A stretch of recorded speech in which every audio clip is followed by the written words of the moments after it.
we would take whatever revenue we could get, and always looking for, is this the one, is this the angle?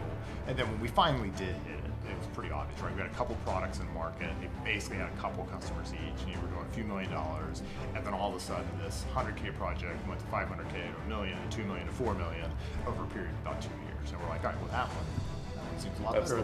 That's the one that we kind of, I made the decision to put everything else on the beach and slow it down or cut it off completely and really go invest in that. So that was square root version 1.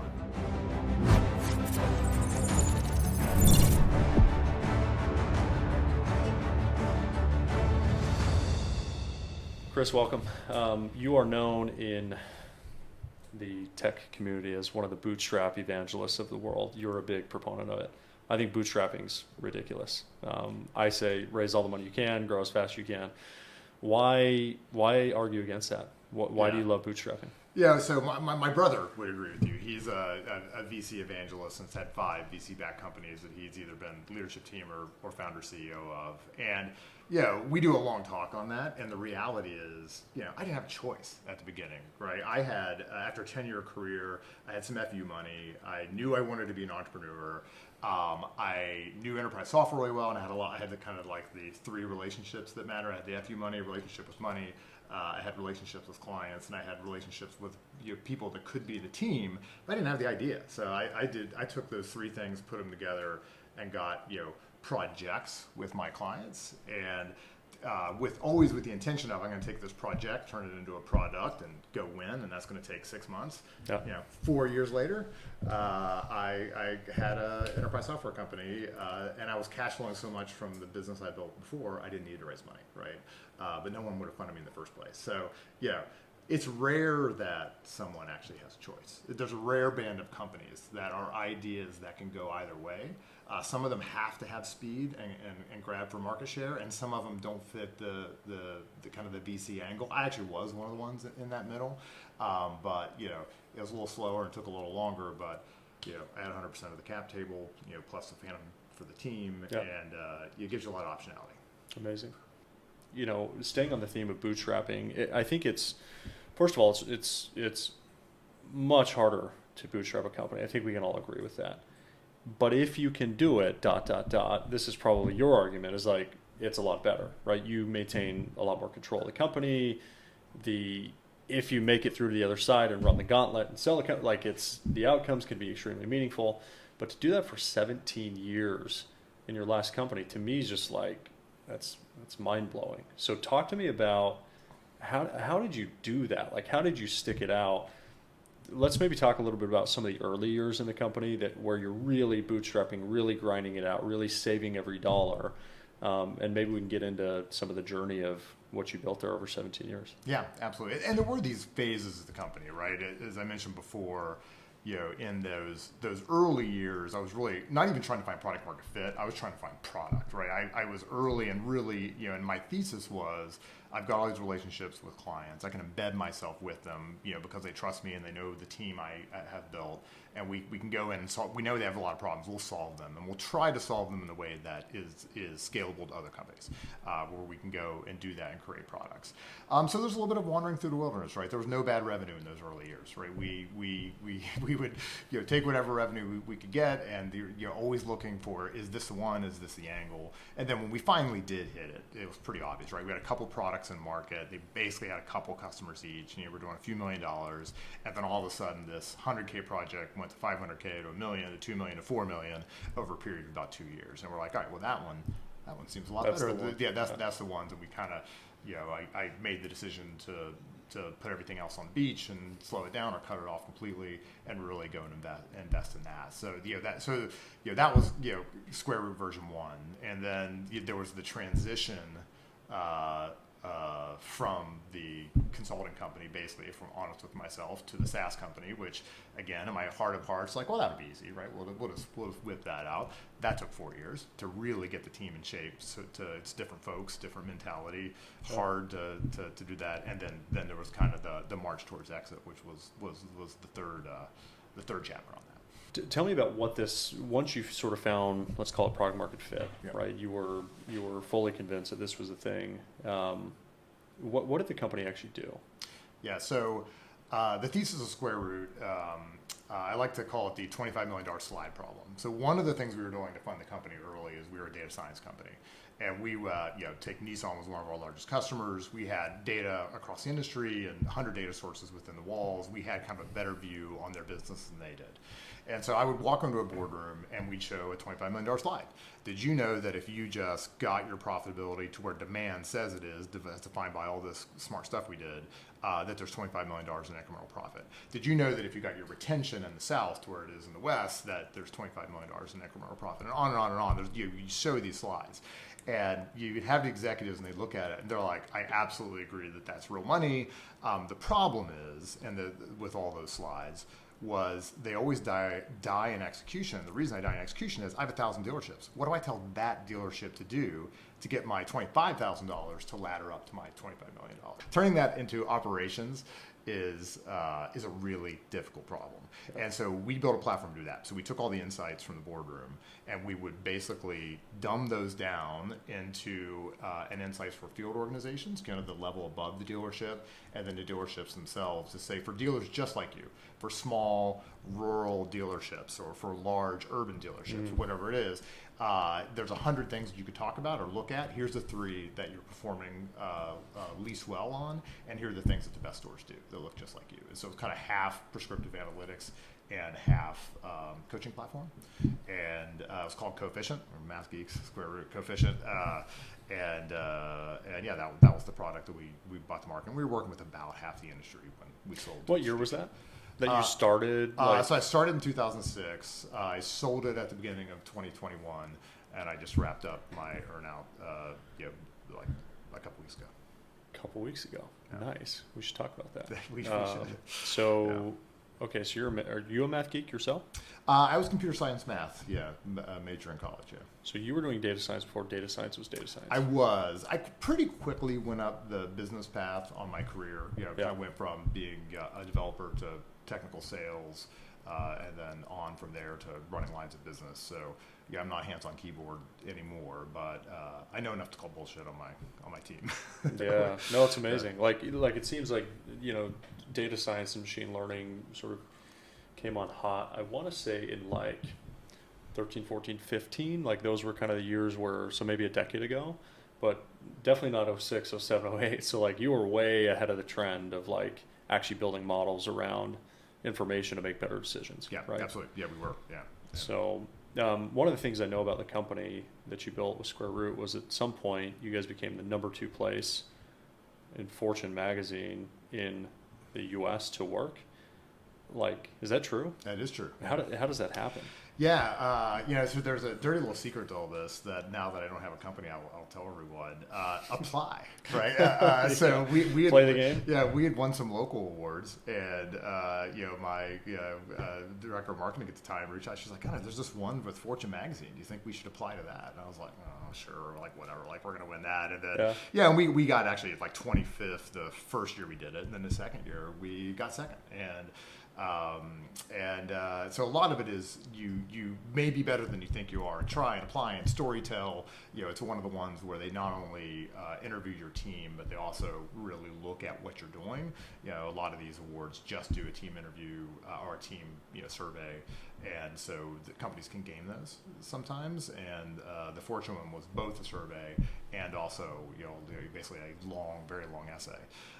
So yeah, certainly the team and the culture we built around that team, and then the team that the culture allowed that to build, it was a virtuous cycle. It's the thing I'm probably most proud around at Square Root. And there was a lot of like specific things we did that we got a lot of press around and a lot of accolades around.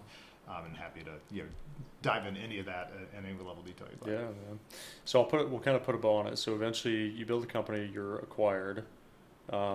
What can you tell us about the acquisition, the acquiring company, the terms, the team? Like, maybe give me some details on what happened there. Yeah. So, depending on where you start counting, my story is either cautionary tale or home run, right? So, a little background of those kind of last 5 years is we had about 50% market share in automotive. We got up to about 11 million ARR-ish in automotive. and there's only 20 automotive manufacturers. So I can now say I got distracted and started looking at other industries where that had a similar problem. Lots of locations, boardroom decisions that need to get trickled down. So I had gone off and we actually a lot of great pilots. Depot and Neiman Marcus, and we had a 4-year pilot with Walgreens that was an $8 million proposal that sat on the president's desk for every quarter, and every quarter they had the worst earnings they'd ever had for years. And so we took our eye off the ball on automotive. And then after basically years of that, I'm like, all right, I was getting tired. It was 15 years in. It's like I got to bring this in for a landing. It's probably faster for me to bring it in for a landing in automotive than it would be to bring it to really get retail fixed and grown and all the things we need to do. So in end of 2019, I downsized my retail arm, took about half that staff, moved them back to automotive, and said, hey, we're really going to focus on automotive. We're going to take this new thesis, bring it to market. We're going to grow automotive, and that's going to be our exit. Just after making that decision, there was like the big automotive conference. It was February of 2020, so you can see where some of this is going. NADA. NADA. Yeah, I was there. NADA. Yeah, Valentine's Day. Were you there? I was there. Yeah, I was there too. Yeah. It's Valentine's Day, 2020, in Vegas, and we kind of went. And so our thesis used to be to sell to the OEMs, just like this is Toyota, General Motors, Subaru, those type of folks. And but there's all these other players in the ecosystem that needed to have similar problems or work with the OEMs around similar problems. So we're like, hey, let's, instead of just selling to those folks, to the manufacturers, let's go talk to these other folks. So we went and talked to everybody at NADA, and we basically, from all the really big players, and you would know some of them, the JD Powers, Thoma Bravo's of the world, CDK, even Experian, all those type of folks that play. They all said basically the same thing, which is, wow, we had no idea you guys are so big because we sell to manufacturers. So you're not walking around on the NADA floor with a booth. We were kind of under the radar. B, we get it. What you're doing is super strategic, and the relationship you have is super strategic. But it's so strategic, we're either going to build it ourselves or we're going to buy you. We won't actually work with you. And so I came home from NADA, and I was like, well, crap. Like, we're basically going to get inbound now. But the whole theory was go back to auto, focus on it, grow it again, because auto had slowed down because I'd been off mecking around with retail. So sure enough, and then pandemic happened, world falls apart in automotive, dealerships are shut down, everything's going to zero, crazy time, but these conversations, I got a term sheet, a few weeks after NADA when all that stuff was kind of going on. So I had this choice to make, which was, I'm getting kind of crappy valuations on my auto business. I had better valuations for private equity years ago, before I kind of got distracted by retail. But the world is so unpredictable at that point, right? The chip shortage had just started. We're kind of July now of 2020, and it's since I bootstrapped. It was plenty of money. It literally was my number I talked about in all my entrepreneur forums that I've been at. And I was like, if I'm true to myself, this was the number I said it was kind of my walkaway number, and it's on the table. It's just not what I think the company's, what I thought it was worth before. Yeah. So we ended up getting bought by CDK, which is they're the largest of the software providers to dealers. Think of them as like ERP for the dealership. And they're by far the largest. So at the time, they were public, $2 billion in revenue, $8 billion in market cap. So in our 60-person little boutique, best place to work company was getting absorbed by this massive public company. It was a very, very interesting experience. Crazy. We should talk a lot more about this over dinner as well. Yeah, but and drinks. Yeah, for sure. But there's definitely we'll give the audience what they want to. But I don't know if you know this, but I built a company in automotive tech as well. I did not know that. We went through all the same companies probably that you talked to. We were also a data company for the first 2/3 of the life of the company, and then we transitioned to being a marketplace. Also sort of data science, helping dealers make better predictive decisions on what cars to buy, right? Using data and which ML. company was it? Drivably. Okay, yeah. So, we were probably rubbing shoulders at NADA, which is... I went to I missed one NADA since 1995. Yeah, you're an yes, OG. I in the was. space. I think I was like whatever the math ended up on that. I've been like 20. This is my 24th one this last year. I'm sure And we actually, have a ton of the same friends. Did you work with Mike Saylor on the deal? I did. Yeah. Okay, yeah. So I hung out with Mike all the time. there you go. So yeah, love those guys. And the head of corp dev there, Kevin, he left a couple years ago. Kevin. Yeah, Yes. I won't talk about Kevin on. Yeah. Okay. Cool. Drinks. Yeah. So amazing. I mean, look, I think a lot of people too, they see this type of success and they automatically go, oh, even though it was 17 years, like I'm not hearing that it was that crazy. Like you built a thing and it grew every year and like eventually people thought you were pretty sexy and you were acquired and now you're rich, right? It's like, but it doesn't really work that way, right? So maybe let's talk about, given the nature of this podcast being the roller coaster, one thing I talk about often is that for aspiring founders who are thinking about starting a company, I think it's important that they understand it's not all rainbows and unicorns. In fact, it's mostly not. It's mostly like really tough times and a lot of anxiety and a lot of depression and relationships going to shit and all this stuff. So I'd love to sort of hear your perspective on, like, as you were building Square Root, what was some of the hardest challenges you had in like ultimately getting acquired?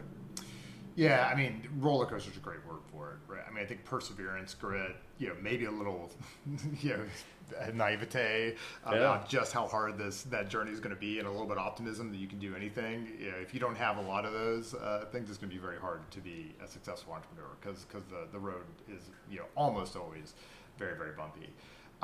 For me, and it's one of the things my brother and I talk about a lot when we talk about the VC versus bootstrap stuff, is one of the advantages of VC is it comes with an ecosystem, right? You have the VC, you have the board, you have their contacts. They usually bring advisors in on the deal. And one of the things I didn't realize early on was how important it was to have that that ecosystem surrounding you to help you through those hard times, to go through and be able to talk to someone about it. I mean, there's just stuff that you can't talk to your wife about, you can't talk to your friends about, you can walking into a cocktail party and either saying that you just pulled $1 million out of the company or that you can't make payroll. Neither of those things anybody wants to hear at a cocktail party unless they're another entrepreneur. Yeah. And so to have a safe set of folks you can do that. So for me, the fix for me on that was a lot of these peer-to-peer networks. So I joined EO early on, the Entrepreneurs Org, fantastic organization, huge fan of it. I was president of EO Austin for a year. To build that set of sounding boards, and however folks do that, you can build an advisory board yourself, join one of these organizations that builds it. I think that was a big learning for me, and once I had folks I could talk to and work through it, it certainly smoothed out at least the troughs of that roller coaster. Yeah. Because the mostly what I do when I advise now is I'm a psychologist for entrepreneurs, and sometimes it's just good to hear, I went through that same thing, and every entrepreneur I know went through that same thing, and this is very normal, and it's part of the job. And then next week you're on a high, and you're like, hey, congratulations, let's celebrate it. By the way, you're probably going to get kicked in the stomach again next week. But remember how this felt, because we're having a good moment right now. Yeah. But it's around the corners. The bad news is coming, and you just gotta at some point you almost become numb to it. Yeah. Right? I think by the end of the 15 years, I didn't realize how stressed I had gotten and how numb I gotten until I sold the company, and all the stress just kind of like evaporated, and you're like, wow, I was really stressed. Yeah, look, I fully agree with most of what you said. I think one of the things you said, though, if I heard you right, was that not being a VC-backed company, you didn't have the VCs that you could turn to and talk to. Is that what I heard?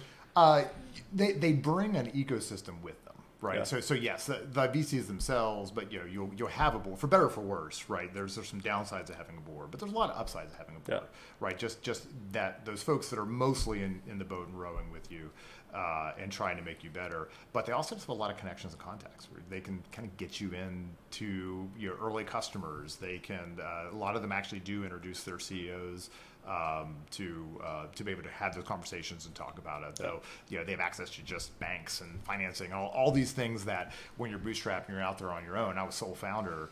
It was just, I don't know, I said to figure all that stuff out. There's nobody that was like, oh, here's how you do it. You didn't have any of that. It was just me in my little echo chamber trying to figure it all out. Totally. Yeah. So I agree that like VCs, yes, they can bring a lot of the ecosystem, as you call it, like the board and the advisory board, and you have a little bit more structure. You have more people around you that aren't working inside the company that you can sort of turn to. I will say, I found it incredibly difficult to be fully open all the time with my VCs. Like, for me, it wasn't until I actually hired a coach, a CEO coach, that I was like, okay, this is a person that I can tell everything to, everything I'm dealing with. Every other constituent that I had as a founder, I felt like I had to tell a version of the truth, right? So when I was talking to VCs, I'd put on my VC mask. Yeah. I'd be like, hey, and they'd be like, how's everything going? Oh, it's all great. And for the most part, it was all great, right? And I'd share one or two things that were going bad just to make them feel like I was human. And then I'd put on my co-founder mask, and I'm talking to my co-founder. And, I had all these masks that I put on. I think founders do that. And I think that, I never actually found my VCs themselves as being that helpful when it came as like a place to turn to, somebody that I could like really open up to, really talk to, even get like great sound advice from. Like, I felt like there was always going to be a little bit of bias in how they communicated with me and what advice they gave me. And, oftentimes it was like sort of attached to, not all of them, but attached to a selfish, like they're trying to get a certain outcome, so they're going to tell me to do a certain thing, right? But I do agree. I think that when you talk about advisory boards, this is something that I work with a lot of companies on, is understanding the power of a high-powered advisory board.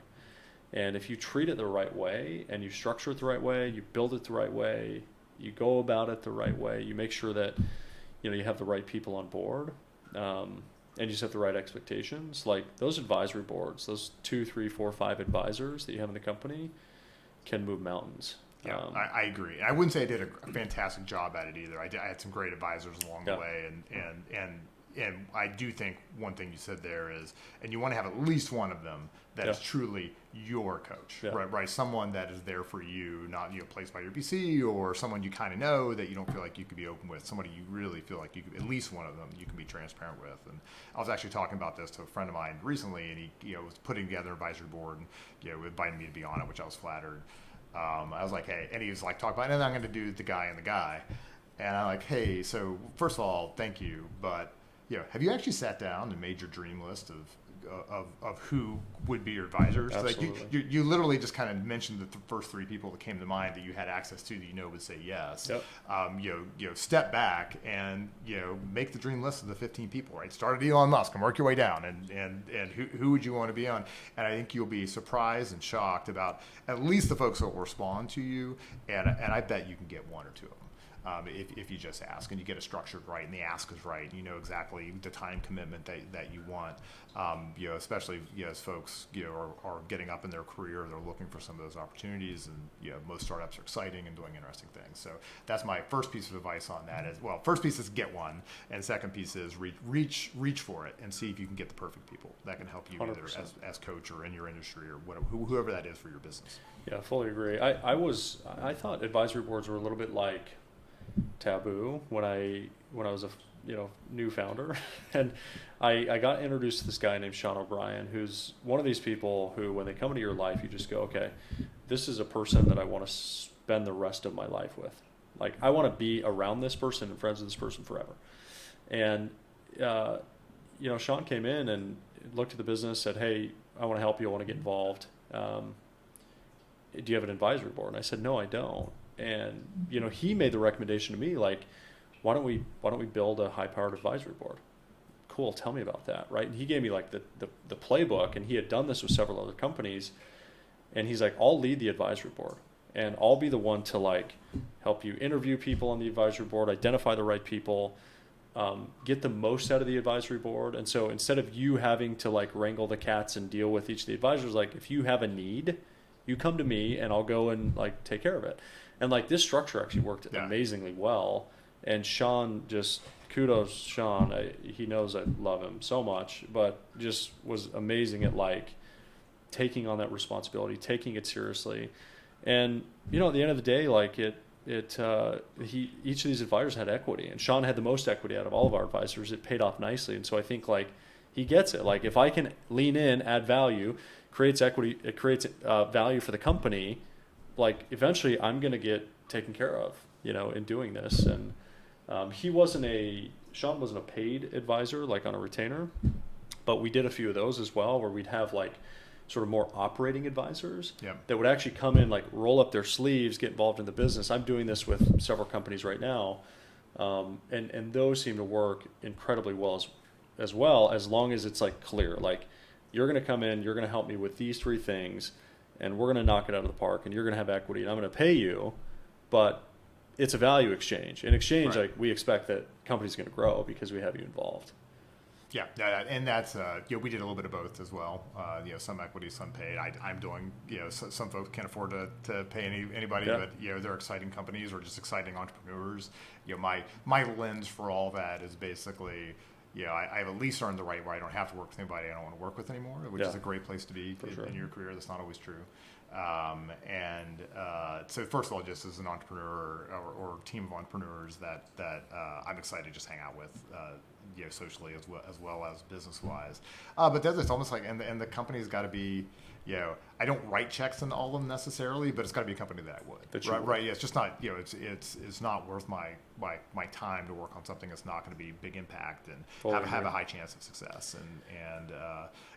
And there are lots of those folks in Austin right now, which is fantastic. And the ones you don't invest in, at least if it's like me, it's typically because they've like sort of outsized me, and so I can't get like a meaningful enough chunk for the size of check that I'm going to bring into the company. Is that typically? Yeah, exactly. That or they're just not around or whatever. They don't need to. Wherever they are. But totally. Let's talk about some of these organizations that you mentioned. While we're on the same thread, I'd love to get your perspective. I've actually I've talked to YPO about being a like chapter moderator, whatever, a region moderator. And I have friends that are in EO, YPO, and Tiger 21, which is less well known, but I think for founders that have sort of gone through it, exited, you're seeing more of these people in that cohort. Can you talk to me about these three organizations, maybe for people that are thinking about like, why would I need a group that I could go meet with on a weekly, monthly, quarterly basis? What's the value in having those, and why are you a member of all three? Yeah, so let's start with the EO because I think it's a good example, and I can talk about how the others are slightly different. And there's lots of other ones like this, Vistage, Tab. There's many of these peer organizations. At their core, they are peer organizations, which means you are in a group of your peers, and it's you're helping each other to grow your businesses or your lives, to enrich each other. That's at the core of the experience. And typically the way these work is the highest value that you're receiving from these organizations is something called forum. Everybody has a slightly different name, but most of them are called forums. And that is, EO Austin's got 230 folks across all industries. I mean, everything from, tech folks like myself to restaurateurs and insurance people and real estate people. So a huge, broad set of founders. And then of that 200 folks, they're going to break them down into smaller groups, typically in the 10-ish range. And that's your forum. And that group of people you meet with, typically once a month for 4 hours. And it is the place, it's highly confidential, and that is the place where you have the conversations you can't have anywhere else. And you're not bringing hey, my kid had a home run at baseball, and we took a great vacation. The idea is you bring what we call like the 5%. It's the 5% best things that are going on in your life and the 5% worst things that are going on in life that you couldn't say outside of the room. Sometimes just saying those things out loud goes a long way to helping you work through them. And so, since you are in that group and you're meeting with them regularly, you get to know each other's lives, each other's businesses very, very well. And so it provides an amazing mirror to get, you're not really getting advice, but you're getting experiences. So the way those are typically structured is everybody kind of goes through what they've been going through and the highs and lows in their business, their family, their lives, And then you'll pull some things out of there and say, hey, that sounds like something we should talk about today and really go deep on. So let's take 20 minutes. You tell the group what you're going through. We'll lob some questions at you to really understand it. And then we'll all kind of give our perspective on a similar situation we've had in our lives, what we did and how it turned out. And that provides value for the whole group around, I'm having an issue with cash flow, or this team member that may be caustic and causing bad problems, or even with your marriage, or something, how your entrepreneurship's impacting the rest of your life. And to get that perspective from a set of folks that are non-competitive and are really there just for you, it's really transformational. And then they'll also have events and other things where you can be social with the larger group and get to know other entrepreneurs, and it's just a fantastic group. Kind of my people, the crazy entrepreneurs that are in it, and right in the middle of it and growing. So EO has a million minimum revenue, so you get a certain size entrepreneur. YPO, it depends on the chapter, but it's typically closer to 10 to 12 million. But very similar structure between those. And then Vistage, you don't have to be the founder CEO, and you have a professional moderator sitting in the room, so it's more expensive because you're paying for that moderator. And then things like Tiger 21 is actually a group that's for people that have already exited and made their money, and it's actually more of an investment and lifestyle type of group. So it's a group of people that have all reached a certain amount of wealth. And so those conversations are much more about, how are you doing estate planning? How are you thinking about passing your money to your kids or not? Yeah. And lifestyle type things. But my theory is that everybody, not just entrepreneurs, everybody needs a group like that. A group of peers that is rooting for you, where you can have deep conversations, and however you can find, and there are a lot of them that are not just for founders now. Chief is one for women executives that's blowing up right now. It's got $1 billion valuation. There's lots of these masterminds is a generic term for them. There's lots of these masterminds for product, people, for all the. I think they're fantastic concepts. Everyone should be in one. Amazing. Do you end up talking to members of your forum very often, like outside of these meetings? Yeah. It's interesting. As you get older, there's only a couple places you get true friends, right? It's typically your kids' friends' parents, right? So I have my work friends that early in my career, my college friends, and my first kid. Interestingly, my first kid's parents. So by the time you get your second kid, you've already made all the new friends you want. But I'm actually, I have some lifelong friends that have come out of my forums, like where I'm regularly seeing them. And some people move out, you change forums, people leave the organization. These forums don't stay together forever. I've made great friends. So I talk to my forum mates all the time. And if there's something very specific that they know about me and my background and my experience, if somebody from my forum calls, you pick it up, and if somebody's going through stuff, we all hop on the phone and I just got a term sheet. What do I do? Okay, let's meet like now. Let's not wait till the 2 weeks when we were supposed to meet. For those interested in EO or YPO, what's the cost to join? How long do you have to stay? The way both those organizations work is they're international organizations. They're actually nonprofits. They're for entrepreneurs by entrepreneurs. They are international organizations. There's chapters all over the world. I was president. I should know these numbers off the top of my head, but hundreds of chapters around the world. And then each chapter can kind of set their own costs and guidelines. Roughly, EO is going to be in kind of the $5 to $6 grand a year range. YPO is going to be in the 8 to 14 range, depending on what city you're in. I think this is just a little more expensive because again, you're kind of paying for a facilitator to sit in the room on those. But what I'll say, Tiger's more expensive because it's kind of made for wealthy individuals. It's in the 30s. But I'll say this about all those organizations is for each one of them, and I was bootstrapped cheap as cheap could be when I joined 15 years ago, so I was pretty early in that journey. There's a moment where you're like, oh, well, that just saved me $50,000. Right, just sometime in that first year. Somebody said something. Somebody said something. It's you're debating whether to hire someone, you don't, or you do.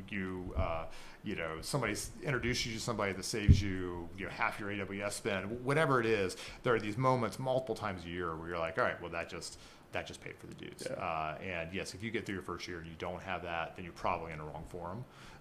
And you should shop for a different forum. But that's the experience of just about everyone I know. I really think they're bargains. And even we talked about it, right? What people pay you or what the equity you're giving up for your advisors, think about effectively you're getting 10 advisors for $5,000, right? It's And nothing in the and grand by scheme. the way, all these events that are also great to meet other people, and just it is one of the best values, I think, in entrepreneurship. Chris, let's say you and I decided that we are going to go and start our own YPO. What does that look like? How do we do it better than EO or YPO does today, or different? Yeah, and as we've talked about, I love that. Thank you for the softball question, because I'm thinking about that now. The only optimization I would make on top of those organizations is making them more specific, basically. There are some challenges that are unique to tech founders, and in my case, enterprise technology founders. They're just unique, right? The hiring is unique, the product cycles are unique, the sales cycles are unique, compared to some of those other things. 80% of entrepreneurship is very similar. It's the roller coaster, it's cash flow, it's people, it's those things. But the things that are specific are very specific and sometimes unique. So when I think about it, what I'm working on now in Austin is really to do one for B2B software founders. But a lot of the other structure is the same. Events where you can meet a larger group of people, a community that community can help each other on a larger scale, and then smaller forums that get really deep on those issues, but you're working on issues very specific to your industry and very specific to yourself. So that's those organizations. That organization can't be nearly as big as those organizations because they have effectively a much larger TAM that they can go after. But I think they can be a lot more valuable. Now, is the majority of the value that's created in your version of this still in the network of people, or are there other things that you think would be interesting to add to it, resources or what have you, that would add a lot of value above and beyond just the group? Yeah, I mean, I think I do think it's interesting because I'm in kind of research phase for this right now. So I'm talking to entrepreneurs all over the place, holding a couple small events, and for whatever reason, a lot of folks in tech don't really even understand what EO and YPO and this forum concept is. Yeah. And so when I ask people what they want, they actually want the really specific learning, and they want the really specific relationships with similar founders, right? I had an event at my house just to kind of kick off the idea and talk to some people, and everyone said the same thing, which was that was the most relevant group of people I've ever been to at a happy hour. A tech happy hour, you throw a rock in Austin, especially this weekend with South by, you'll hit 100 tech happy hours, but the more specific it is, the more valuable it is. So everyone's feeling going in is that the value is actually going to be in both the specific organization, the relationships you have across the larger community, but also I was talking, giving folks examples of learning events we could do. I'm going to stop and get that. Keep going. I'm going to find here we go. The offending phone. All right. No, it's fine. So I'll back up a second. So as I talk to people, it's their thought going in is that the value is going to be in these connections, larger community, having the community itself, and then very specific learning. I'm bringing in what I call the emeritus group, folks from the Austin community that are the really, really big, IPO to company founders, and let's have dinner at their house with 20 of us and talk about their journey, right? Yeah. Like things that are really specific and valuable. So I think that's valuable. Now, I think and I hope, and I know that if I'm successful building the community, the value is all going to be in forum.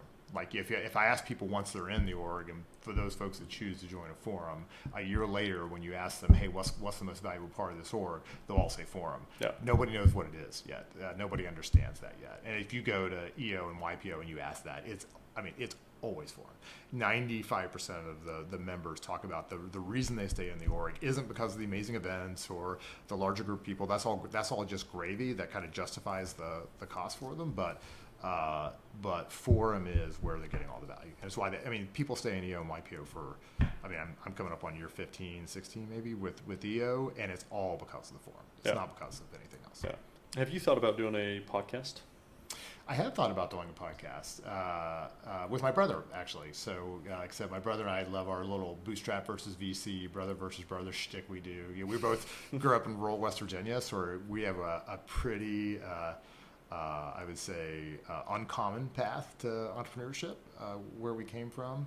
And I do feel like I'm better our brands are better, and I'm better with him than I am on my own. So and it's fun to finally do something with my brother. So right now we do a lot of other people's podcasts. We're like, oh, this would be fun to take that lens and put it back on and interview founders, but with that,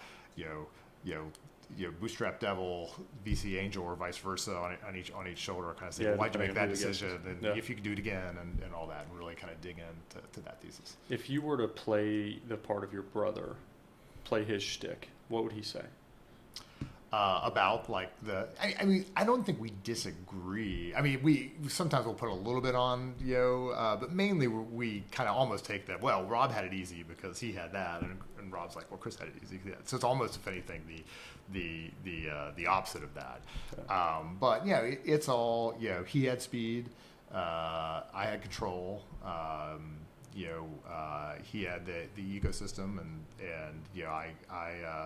I had a slower journey, but I had a lot of options, right? The other thing he didn't have was optionality, right? Like, but basically the exit I ended up actually choosing to take, when I chose to take it, he would never have been able to take that exit. He would have had to have gutted it out, and it could have gone to zero, right? It ends up it wouldn't have, is because things played on, my business would have been fine.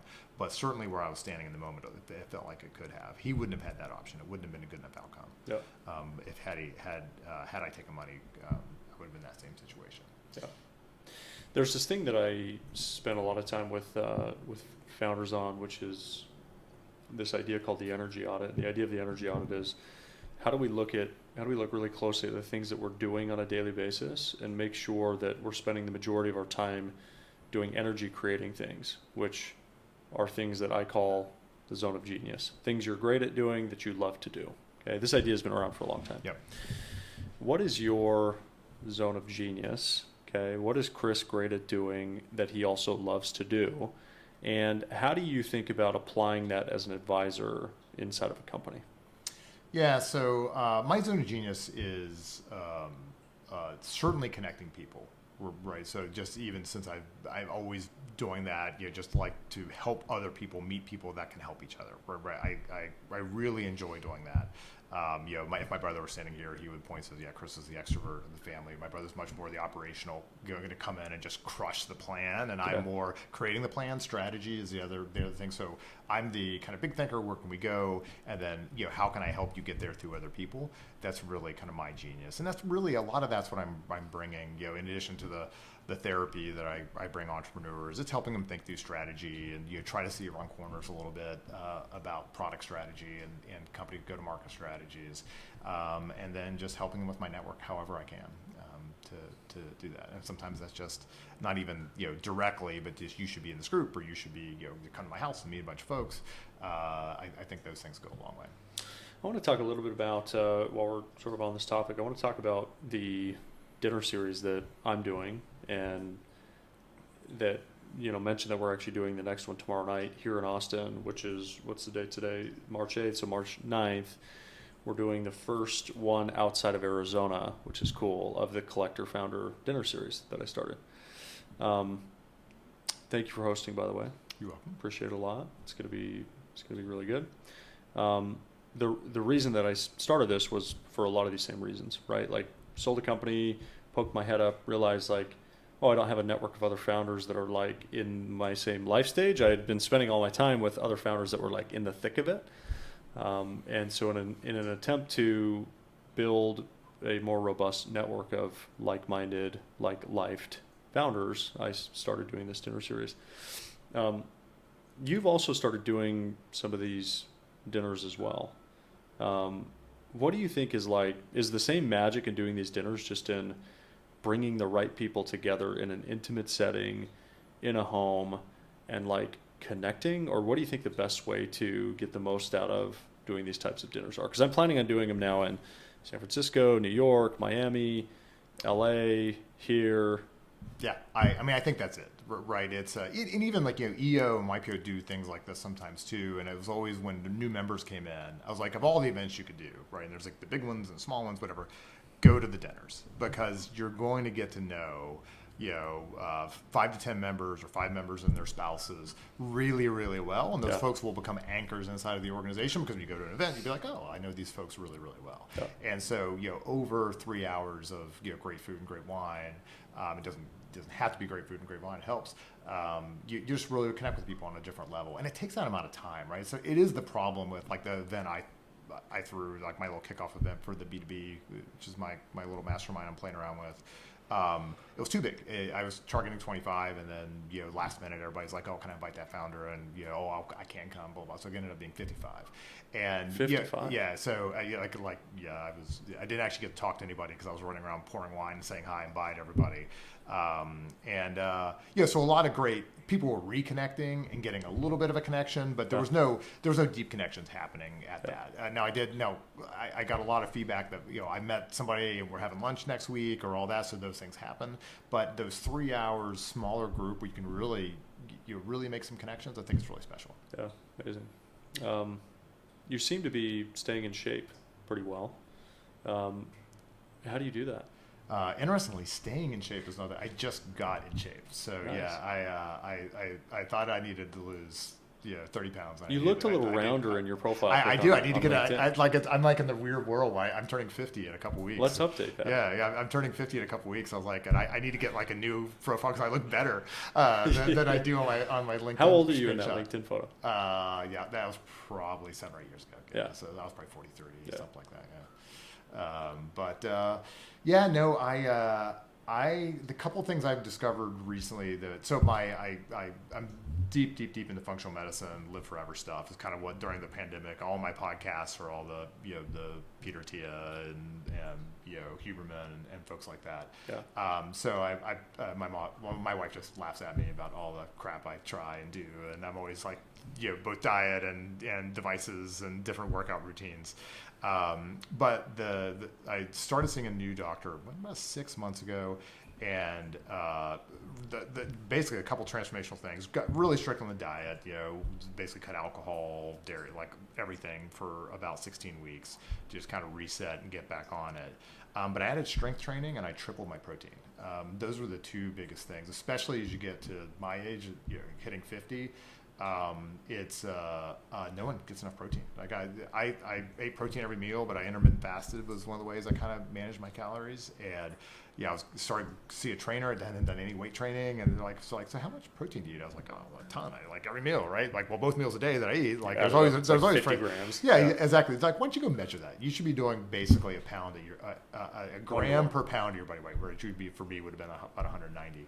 And I was doing 60. Like I was doing a third. And basically there's no way you can do it without doing protein shakes, right? Which are delicious and low calorie, and I highly recommend them. So I actually stopped intermittent fasting, added like a 40-gram protein shake in the morning as breakfast, which is way better than not eating.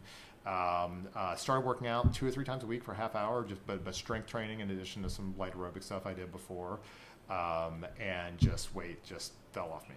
Yeah. So it feels good. Yeah, I am in better shape now than I think I've ever been in my life, actually, which is good. Kind of looking down, staring down 50 here. So yeah, good for you. Man. Yeah, and so and I.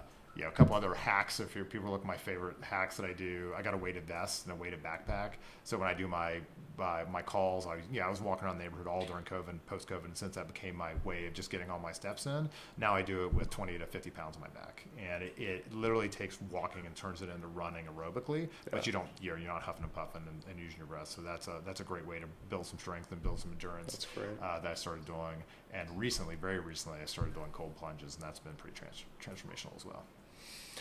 Huge proponent. I mean, I think it's something that is totally understated. Specifically, the majority of our audience is founders and CEOs or aspiring founders that want to start a company. And, one thing that I preach a lot is like, you've got to first take care of your mind and your body before you can do anything.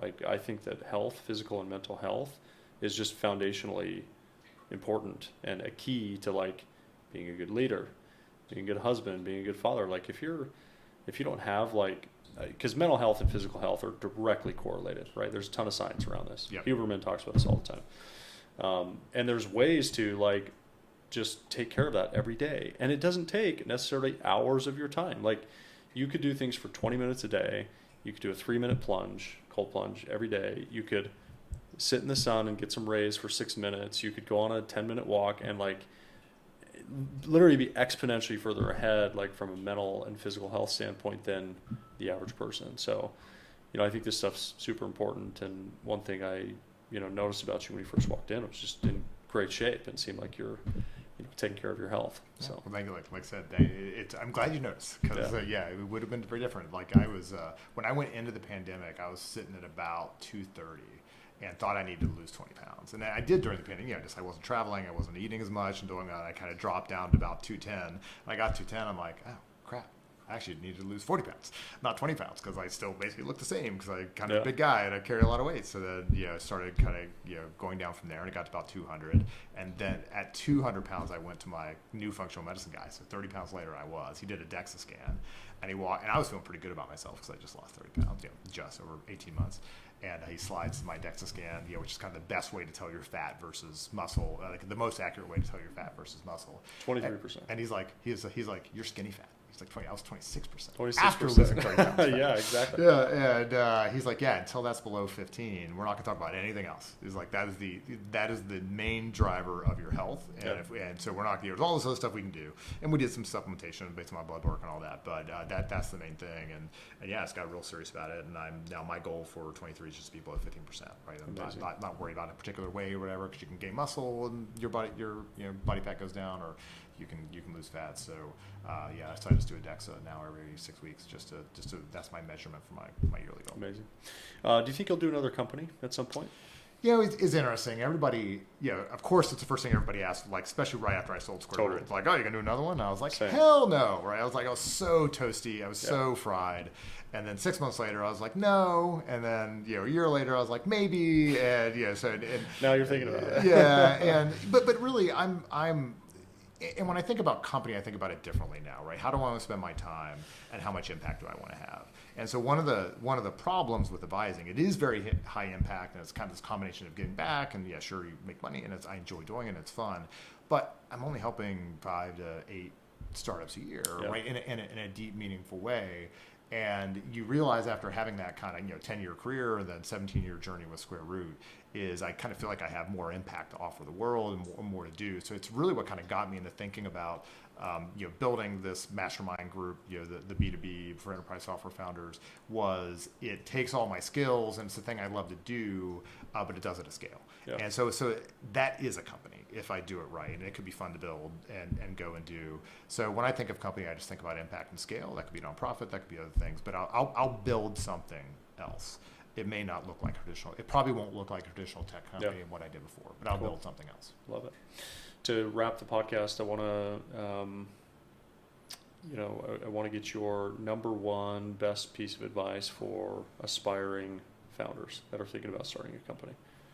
Yeah, I think it's just, you really take the first step and just do it, right? Whatever that first step is. Doesn't mean quit your job and torch everything you need to do, but move forward and get something done. And I talked to a lot of folks, folks that are a little later in their career and they can take the risks. They've got a little bit, kind of FU money in the bank, and they can take some time to figure it out. Or folks that start doing things on the side and taking that first step and exploring it. I was like, the worst case scenario is you're going to learn a ton. And you may learn that entrepreneurship isn't for you, which is a great thing to learn too, right? Because then it won't be in the back of your mind for the rest of your life. Oh, I should have done that. But worst case scenario, you're going to be better skilled, have tried something and learned a lot. And yes, it may be stressful, and yes, it may take a lot of time. Yeah. But try it, get moving, figure it out, and almost no startups in where they thought they'd start. It is all a journey of learning. It is all a journey of pivoting and changing and getting, learning something and moving in a direction and kind of going and do it. Until you start moving in any direction, you're not going to move in the direction that actually wins. So just go and do it. Worst case scenario, you can get a corporate job, and you have all these great stories to tell, all the stuff you learned when you're doing your startup. Amazing. Thanks for coming on the Rollercoaster. Yeah, thanks for having me. Thank you for watching another episode of the Rollercoaster podcast. It was amazing to have Cheryl Sue Hoy on the podcast today, the founder of Tiny Health. And the 3 key learnings that we learned from today's podcast with Cheryl were, the first one, all about scrappiness. Even if you're going to do your first company, second company, third company, that scrappiness cannot go away. You have to continue to have it. you'll start to be able to refine your scrappiness over time so you can hone it in and use it to your advantage. The second one is you got to earn it. If you're going to be a founder, you got to act like a founder. I love the story about sleeping on a cot after, having lived in a really nice apartment in New York City, and just scrapping and getting by and acting like a founder. I think that's crucial. And the last one is key roles. They just need to be insourced. Things like a CTO or a CMO, it's really difficult to outsource those. They're not going to care deeply about the product that you have, and they're not going to really understand the vision and the culture of the company and be able to relate to that and build for the future. So thank you again for joining another episode of the Rollercoaster podcast, and we'll see you on the next one.